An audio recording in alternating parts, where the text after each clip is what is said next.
السلام عليكم، مرحبا بكم في فيديو جديد على القناة.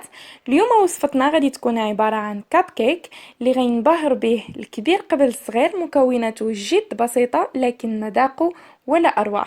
هذا الكاب كيك جد مفيد، سيرتو هكا الوليدات ياخدوه معاهم المدرسة وكذلك يتناولوه في الكوتي، كيجي زوين وخفيف. الا بغيتو تعرفوا المقادير وطريقة التحضير تبعوا الفيديو حتى الاخير. وما تنسوش الا كنتوا اول مره كتشوفوا هذه القناه اشتركوا فيها وفعلوا زر الجرس باش توصلوا بكل جديد الوصفات. وما تنسوش تخليوا لهذا الفيديو واحد لايك وتبارطاجيوه مع الاصدقاء ديالكم.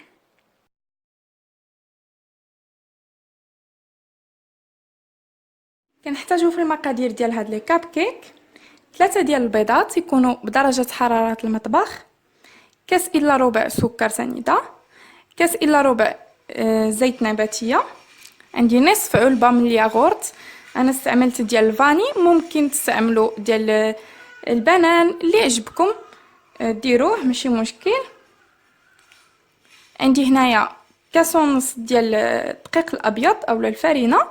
غادي نشوفوا على حسب الخليط، ممكن اننا نزيدو نص كاس اولا غير هاد الكميه غادي تكفينا، كيبقى داكشي على حسب الدقيق ديالنا. بالنسبه للطبقه المقرمشه اللي غادي تجي من الفوق، كنحتاجو فيها واحد 2 معالق ديال اللوز مهرمشين، 2 معالق كبار ديال الجوز اولا الكركاع حتى هو يكون هكا مهرمش، ولكن يكونوا قطع كبيره ما تنهرسوهش بزاف. عندي هنا 2 معالق من اللوز فيلي و2 معالق ديال الشوفان. بالنسبه لهاد المكونات البنات ممكن تستغناو على شي حاجه الا ما كانتش عندكم متواجده في الدار، اولا تستعملوا غير مثلا غير الشوفان حتى هو كيجي زوين. المهم على حسب داكشي اللي كيكون عندكم، ممكن تعوضوا حاجه بحاجه على حسب المتواجد في البيت. كنحتاج واحد 2 تمرات يكونوا كبار، قطعتهم هكا قطع صغيره.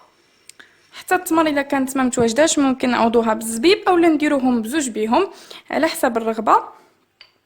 هنايا عندي معلقه كبيره ديال الزبده ومعلقه كبيره ديال العسل، حتى هما غادي نحتاجوهم مع هاد الطبقه هذه نتاع الطبقه اللي كتجي مقرمشه من الفوق.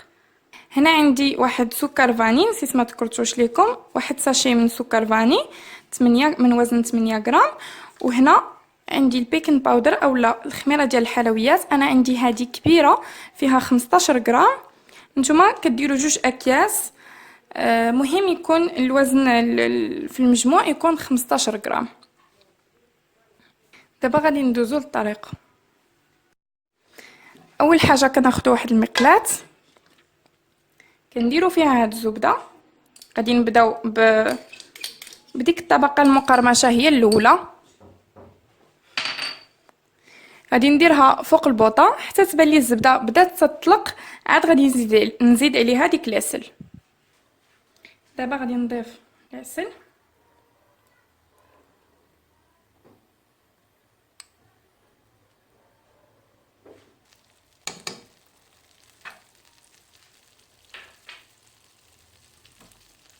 وكنقصوا على البوطه.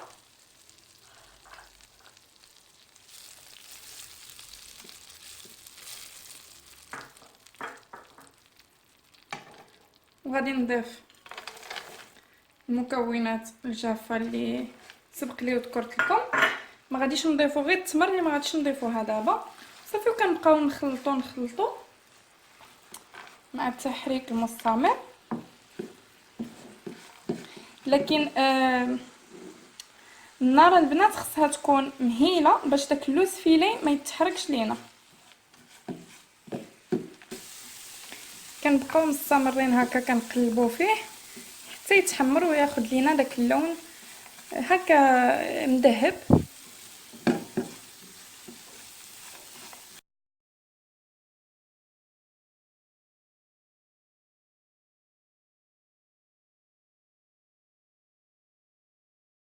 صافي هذا هو اللون اللي بغيته.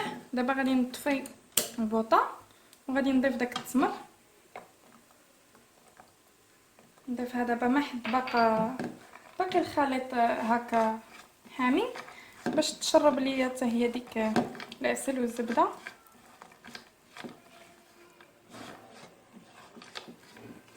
ما كنضيفوهاش حتى كنطفيو البوطه.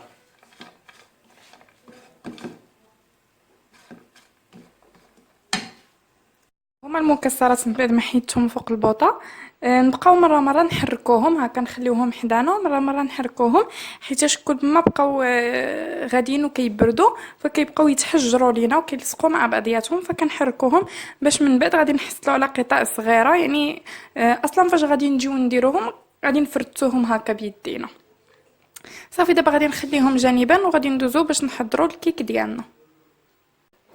في اناء درت 3 ديال البيضات ديالي، غادي نضيف لهم واحد القبيصه ديال الملحه، واخا ما ذكرتهاش مع المقادير فكتبقى الملحه ضروريه. غادي نزيد داك الساشي ديال السكر فاني،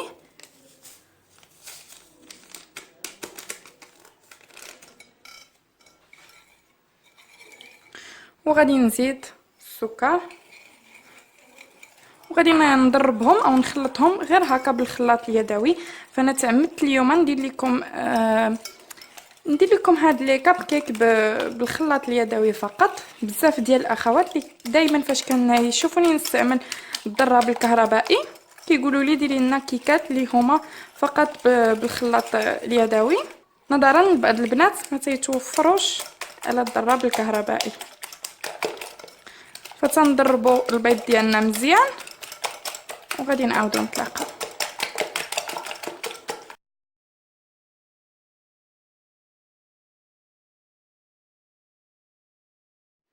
فوالا البنات تنضربوا البيض ديالنا مزيان حتى كتذوب ديك السنيده وتيتغير، تيبان لينا هكا تغير اللون دياله.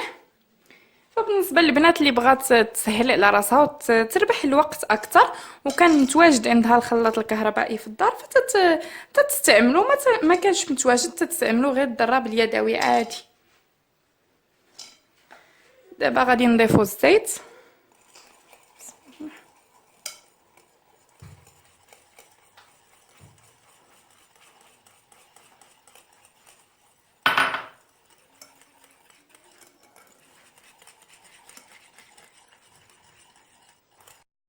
كنزيدوا ديك نصف علبه ديال الياغورت،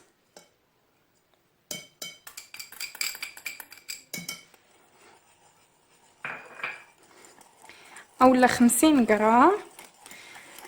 انا غادي نخلي لكم المقادير بالغرام وحتى بالكاس لتحت في صندوق الوصف، تما كنكتب لكم في صندوق الوصف المقادير. بالنسبه للبنات اللي كيطلبوني دائما انني نكتب لهم المقادير في صندوق الوصف.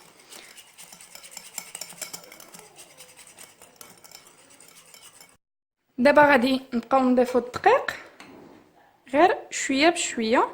انا الدقيق راه عندي بطبيعه الحال هنا مغربل كما العاده.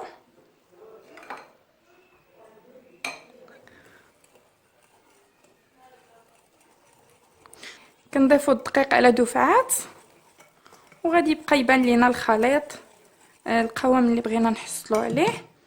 فما كنديروش واحد الخليط اللي خفيف بزاف وماشي واحد الخليط اللي ثقيل بزاف. كيف كتعرفوا لي كاب كيك خصهم ما يكونوش خفاف بزاف باش يطلعوا لينا، ما يجوناش دوك لي كاب كيك اللي كيطلعوا من بعد كيسيحوا على الجناب.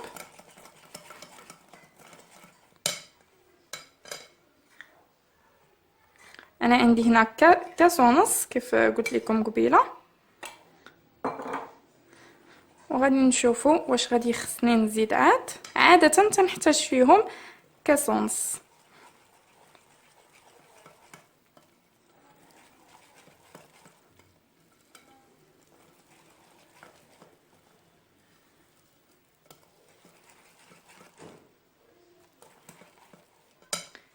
غادي نزيدو مازال نكملو الدقيق اللي عندنا.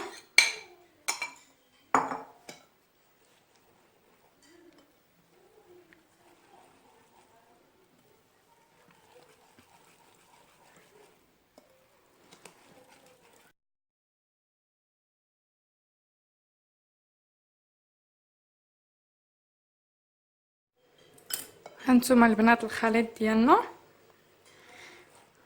بان ليا بلي خاصه واحد شويه عاد. غادي نزيده 2 معالق باش ما يجينيش خفيف الخليط، باش حتى هذيك الحشوه اللي رانا دايرينها الطبقه المقرمشه عفوا ما تهبطش لينا الا كان الخليط خفيف فراه غتهبط لتحت باش تبقى لينا من الفوق.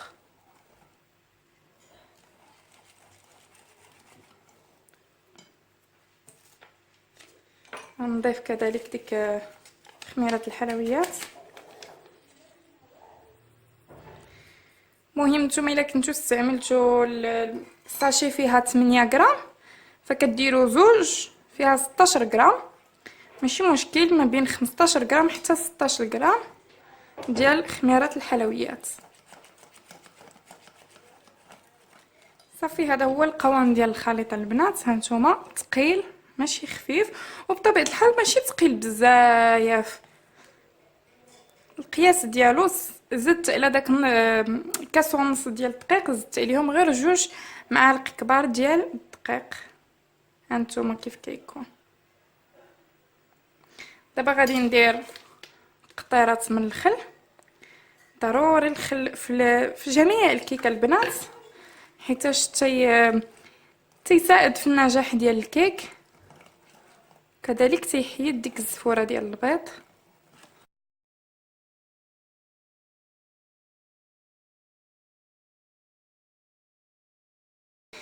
صافي دابا بعد ما وجدت الخليط غادي نغطي عليه بواحد البلاستيك غذائي وغادي نخليه في الثلاجه يرتاح.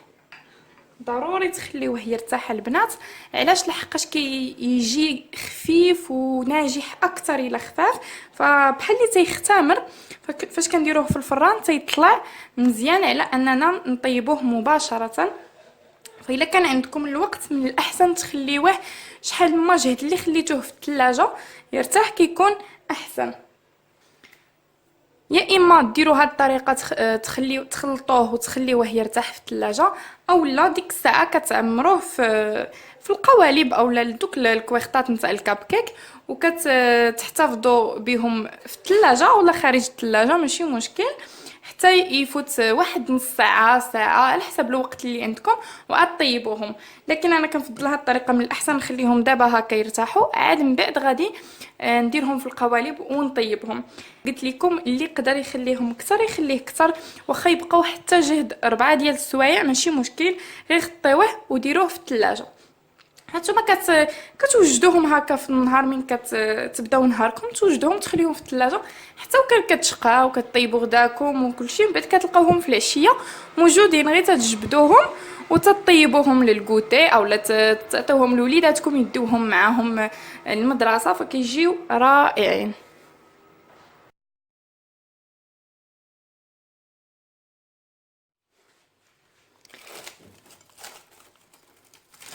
هانتوما البنات هذا هو الخليط من بعد ما ارتاح. هانتوما تنعاودو هكا نخلطوه واحد شويه. صافي وهنا عندي هكا القالب تاع الكاب كيك، درت فيه هاد الكويخطات هادو. ضروري ما ديروش فيه غير هكا البنات، كاين بعض البنات اللي كيديروهم غير هكاك، ولكن بعض المرات راه ما ينجحش معكم، ما تيتنفخش مزيان وما تتبغيش يتحيد داك الكيك. فهكا ديروا لهاد الكويخطات، او الا ما كانش عندكم هاد المول نتاع الكاب كيك فمن الاحسن ديروا هادو، حيتاش هادو ما تقدروش ديروهم غير هكاك، لكن هادو تقدروا ديروهم غير هكاك حيتاش تيكون عندهم هاد القاعده قاصحه فتيوقفوا تيشدوا راسهم. اولا الا كان عندكم غير واحد تحتفظوا بالعلب ديال الطون وتديروا فيهم هكا الكويخطات وكتعاونوا بهم. المهم دابا غادي نجيب واحد 2 ديال المعلقات باش غادي نخويو الخليط ديالنا في هاد الكويخطات. صافي تنبقاو نعمرو القوالب ديالنا.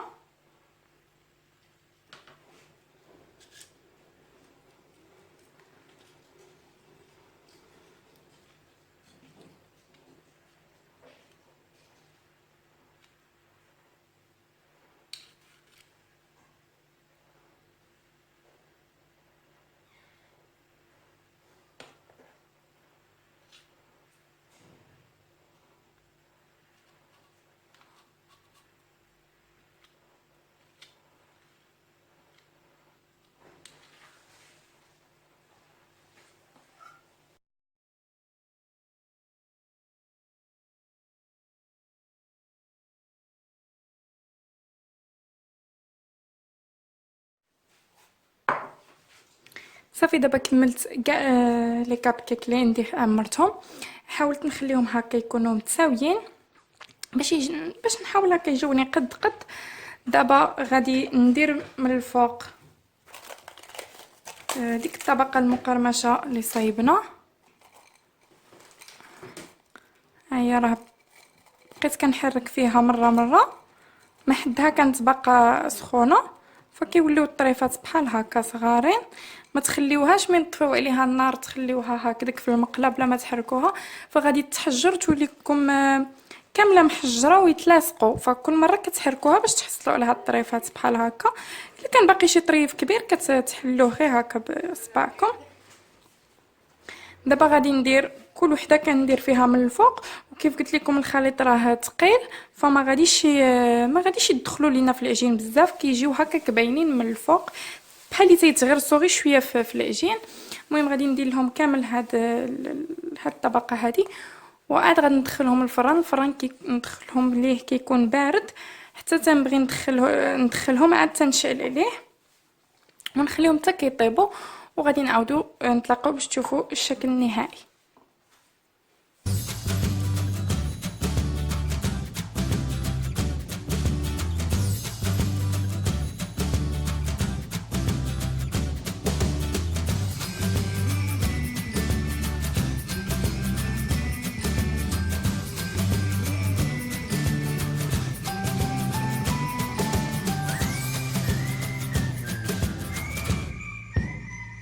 وغندخلهم للفران.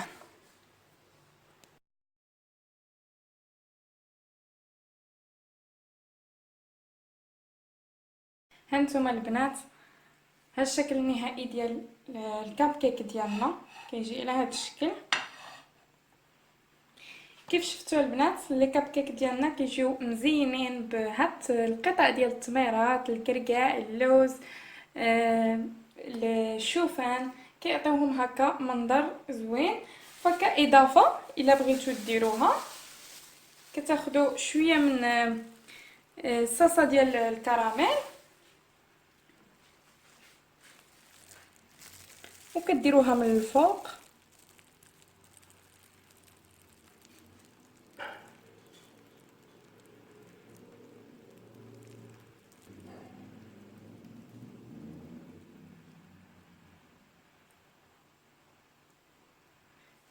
بحال هكا البنات كيعطيها عاوتاني واحد المنظر واحد اخر، كيزيدها هكا في التزيين.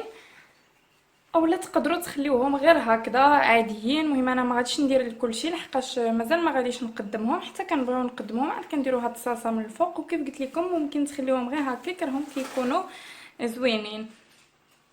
فكيف شفتوا البنات لي كاب كيك ديالنا جاو منفوخين وزوينين، وما جاوش دوك لي كاب كيك اللي كيتنفخوا وكيجيو هكذا هنايا سايلين على الجناب، فجاو مزيانين. نتمنى تجربوها وتنال الاعجاب ديالكم وتعجب حتى وليداتكم، راه كيحماقوا على هذه الوصفه هذه. ما تنساوش تشجعوني بلايكات وتبارطاجيو لا فيديو. الا كنتوا اول مره كتشوفوا قناتي ما تنساوش تشتركوا فيها وفعلوا الجرس باش دائما توصلوا بجديد الوصفات. الى اللقاء، الى فيديو قادم ان شاء الله.